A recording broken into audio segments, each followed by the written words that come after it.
Hola, ¿qué tal? Es un gusto reencontrarnos con todos ustedes y darles la bienvenida a un nuevo capítulo de Al Día con San Pedro, el podcast. Recuerden que estamos haciendo una serie de episodios en donde hablamos de promoción y mantenimiento de la salud a propósito de nuestro programa institucional de San Pedro Te Cuida. Hoy, en conmemoración, hace poco más bien, y celebración del Día del Niño, que se llevó a cabo el pasado 25 de abril, hablaremos de un tema fundamental para la primera infancia: las vacunas y el programa ampliado de inmunizaciones, el famoso PAI. Nos acompaña el doctor Gabriel Giraldo Duarte.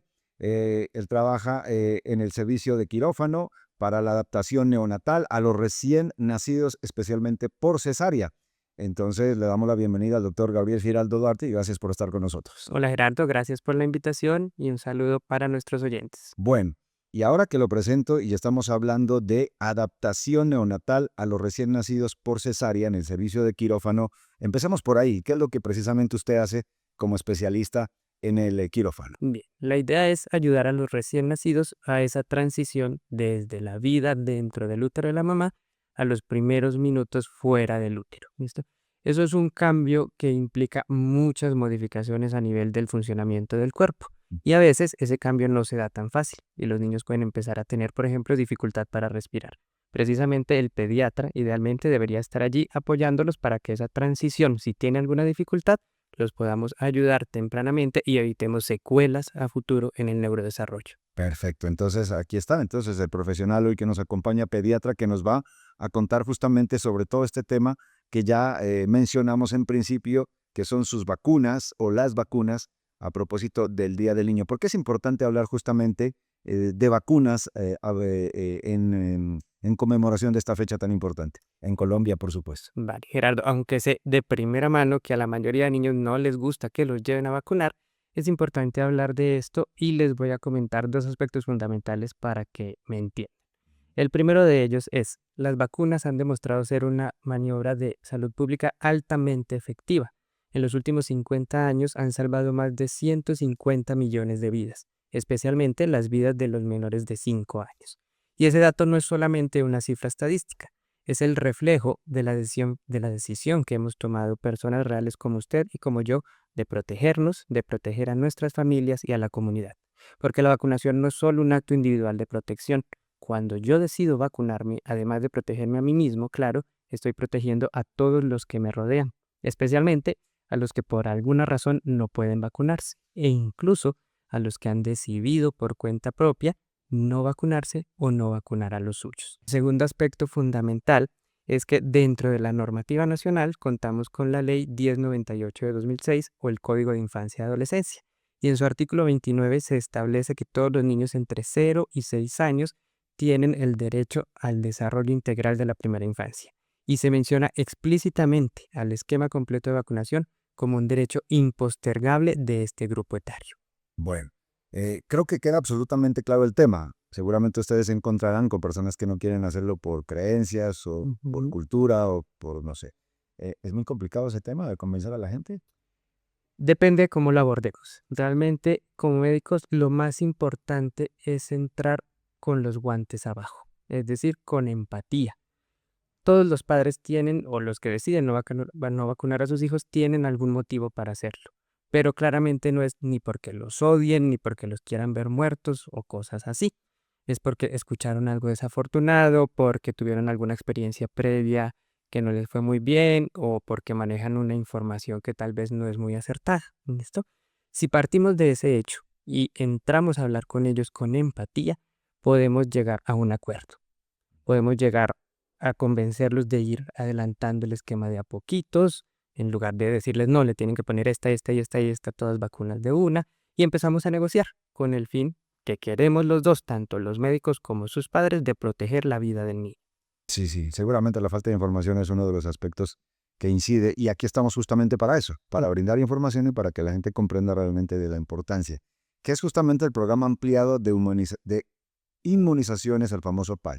¿Qué es? El PAI es una estrategia del Estado colombiano que pretende cuidar a su población de que se contagie, desarrolle formas graves, quede con secuelas permanentes o muera por infecciones inmunoprevenibles, es decir, infecciones que se pueden evitar con la aplicación de una vacuna.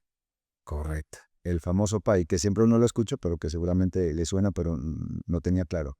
¿Ese esquema que se mantiene igual o cambia con el tiempo? ¿Cómo es Es un esquema que se va actualizando, no es estático y responde precisamente a los cambios epidemiológicos de las enfermedades, por ejemplo, brotes, alertas sanitarias o la pandemia que tuvimos en 2020.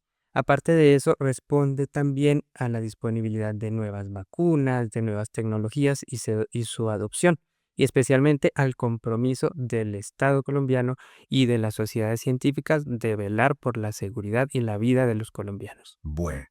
En- ¿Cuáles son esos cambios más recientes? Hay varios. En el último año, el país ha tenido diferentes cambios precisamente porque estamos teniendo muchos brotes de varias enfermedades diferentes. Entre ellos, por ejemplo, y para empezar, está la fiebre amarilla. Desde principios de 2025 se declaró la emergencia sanitaria por el aumento en los casos de fiebre amarilla. La fiebre amarilla es una enfermedad muy devastadora porque tiene una alta mortalidad. A corte del 5 de mayo teníamos 190 casos en todo el país, con 44% de estas personas fallecidas, casi la mitad. Y empieza como una fiebre, algo de malestar general, vómito, y después de un periodo en el que parece que uno mejora, reaparecen los síntomas, el paciente se pone amarillo, por eso Mm. el nombre, o ictérico llamamos nosotros, y empieza a sangrar. Le empiezan a fallar el corazón, el riñón, los pulmones y finalmente los lleva a la muerte. Pero todo esto es prevenible con la vacunación. Correcto. Bueno. Em, ¿Qué pasa si un niño no recibe sus vacunas? Digamos, usted ya nos está adelantando algunas consecuencias de las mismas, Ujú. pero el riesgo que existe justamente se da de manera inmediata, se va a ver con el tiempo. ¿Qué pasa? Depende. Eh, digamos, el PAI maneja algo que se llama enfoque de ciclo de vida.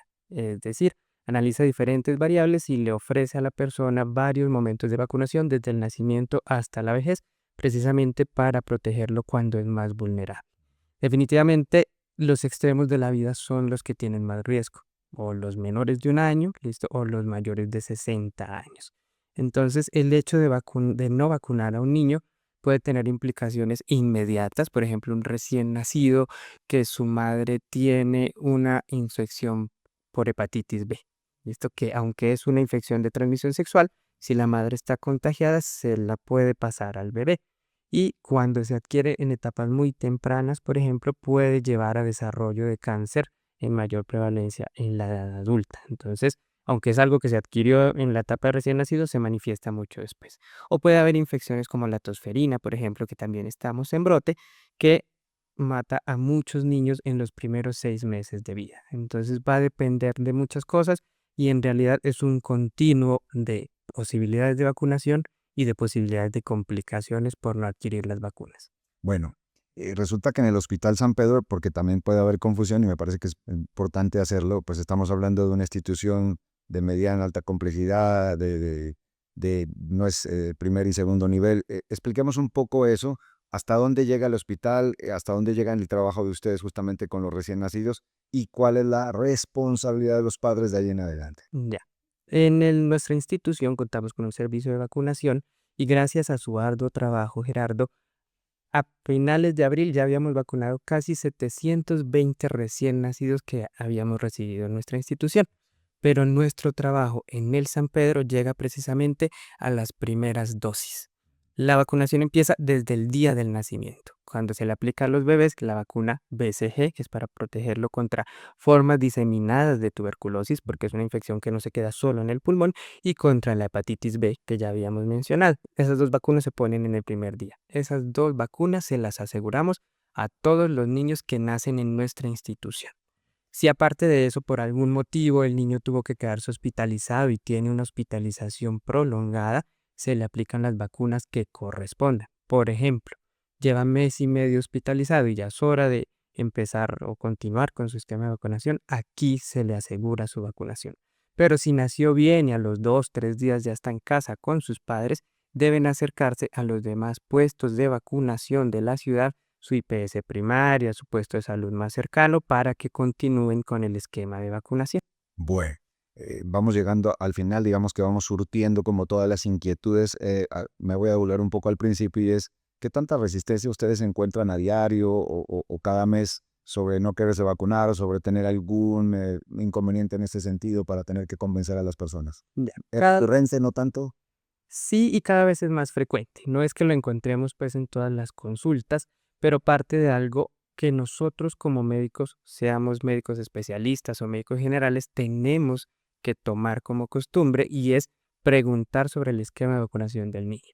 La idea es que por el motivo que nos llegue el niño a consulta, evaluemos el estado de vacunación, porque a veces, no sé, lo llevan porque se cayó de la cama, listo, y la mamá tiene miedo porque de pronto sangró en su cabecita y resulta que no le preguntamos por su vacunación y no tiene ninguna vacuna. Mm. Si nosotros no empezamos por preguntarlo, no nos vamos a dar cuenta. ¿Qué es lo que pasaría por óbito el pelo justamente en el primer y segundo nivel o en la atención de médico general? Porque Exacto. aquí, pues básicamente lo que pasa es que los recién nacidos, porque ahí obviamente el servicio para las maternas son los que ustedes atienden, pues que realmente ya sería, ese mensaje sería para ellos. Sería precisamente para los que están, digamos, en otro escenario de intervención. Bueno, un poco lo que le preguntaba era cuando recién nacen y si se encuentran ustedes como con esa barrera de no quiero vacunar o no quiero que lo vacunen. ¿Es muy recurrente? Aquí no, realmente las tasas de vacunación de los recién nacidos que tienen la fortuna de nacer en nuestra institución es casi del 100%. Realmente se retrasa su vacunación más por algún motivo médico que por rechazo o por vacilación de parte de los padres. Bueno, eh, ¿cuál es ese mensaje final que usted quisiera entregarle justamente después de habernos contado este tema? No sé si queda algo pendiente justamente por informar o por decir o por llevar a la comunidad. Sí, señor. Algunos cambios, así por mencionarlos rápidamente. En relación con el brote de fiebre amarilla que habíamos mencionado, antes se vacunaba a los niños a los 18 meses de vida. Ahorita se adelantó la vacunación en todo el territorio nacional desde los 9 meses. ¿Listo? Hablando de la tosferina, por ejemplo, que es una infección respiratoria que especialmente en los más pequeños se complica y los puede llevar a la muerte. El esquema antes iniciaba a los 2 meses y continuaba a los 4 y 6. ¿Listo? Ahorita por ese brote estamos vacunando desde el mes y medio, continuamos cada semana, perdón, cada 6 semanas, es decir, mes y medio, 3 meses y 4 meses y medio. A algunos padres todavía se les hace extraño que los llamen antes de los 2 meses para la vacunación. Tenemos también brote de sarampión en el mundo, especialmente en países como Canadá, México y Estados Unidos, y se viene el mundial, siendo el sarampión uno de los virus más contagiosos que existen. Entonces, lo ideal es que si voy a viajar a esos países o a algún otro que tenga brote de sarampión, como Argentina, Perú, Brasil, El Salvador, otros aquí mismo en la región, debo vacunarme si no estoy seguro, si no puedo demostrar o si no tengo 2 dosis de la vacuna contra el sarampión. Y a los bebecitos que van a acompañar a sus padres, que tienen entre 6 y 11 meses, se les pone una dosis adicional de sarampión que normalmente se les pone a los 12 y a los 18 meses. ¿Listo? ¿Algún otro cambio que no se me vaya a pasar? La inclusión de la vacuna del virus sincitial respiratorio a las gestantes. Vacunando a las embarazadas estamos protegiendo a los recién nacidos, precisamente, porque el virus sincitial respiratorio es la principal causa de hospitalización en los menores de un año en nuestro país. Y esta vacuna que se pone a las mamás ha demostrado reducir hasta en un 85% esas hospitalizaciones en los más pequeños. Entonces vemos que interviniendo también, como mencionamos al principio, a una persona, afectamos a los demás. En este caso, protegemos al bebé a través de la vacunación de la mamá. Bueno, y me despido preguntándole rápidamente cuáles son entonces puntualmente esas edades en las que recibe uno vacunas desde que nace Mm. hasta la última estricta y Sí, necesaria. efectivamente, la cancioncita ha cambiado. Antes salían las vacas cantando unas cosas.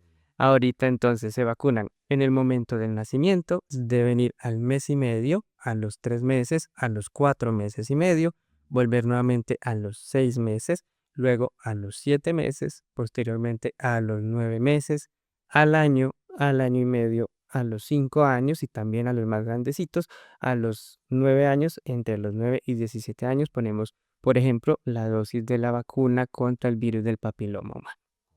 Las gestantes también están incluidas en el PAI y dependiendo de las semanas de embarazo se les van a aplicar ciertas vacunas. Los adultos mayores también están beneficiados por el PAI, especialmente la influenza, que cambiaron las recomendaciones desde abril de este año. Entonces se incluye a los mayores de 60 años, también a las embarazadas, a los niños. Ahorita se vacunan desde los 6 meses hasta los 5 años, se amplió la cobertura y muy importante para quienes tienen menores de 18 años en sus casas que sufren de cáncer, a esas personas, así estén completamente sanas, para proteger a ese menor que tiene cáncer, se les asegura su vacunación contra influenza. Bueno, pues doctor Giraldo, muchísimas gracias. Es bastante completa la información. Creo que a la gente le sirve muchísimo que le estemos recordando esto y a los que no lo conocen, por supuesto, ya quedan enterados. Seguramente nos volvemos a encontrar en una próxima oportunidad. Vale, Gerardo, muchas gracias y no olviden que las vacunas son gratuitas, salvan vidas y son seguras. Sí, señor, digamos que la moraleja es vacunar es proteger. Vacunar es Eso, proteger sí, y no solamente a mí mismo, sino a todos los que me rodean. correcto. Muchísimas gracias al doctor entonces, que hoy nos ha acompañado, diciéndoles a todos muchísimas gracias por estar una vez más con nosotros en un capítulo de Al Día con San Pedro, el podcast, en nuestro programa de promoción y mantenimiento de la salud de la Fundación Hospital San Pedro Te Cuida, valga la redundancia, pues estamos siempre para llevar información útil y valiosa a la comunidad. Nos reencontramos en una próxima oportunidad. Fundación Hospital San Pedro, una obra de amor y servicio para la vida.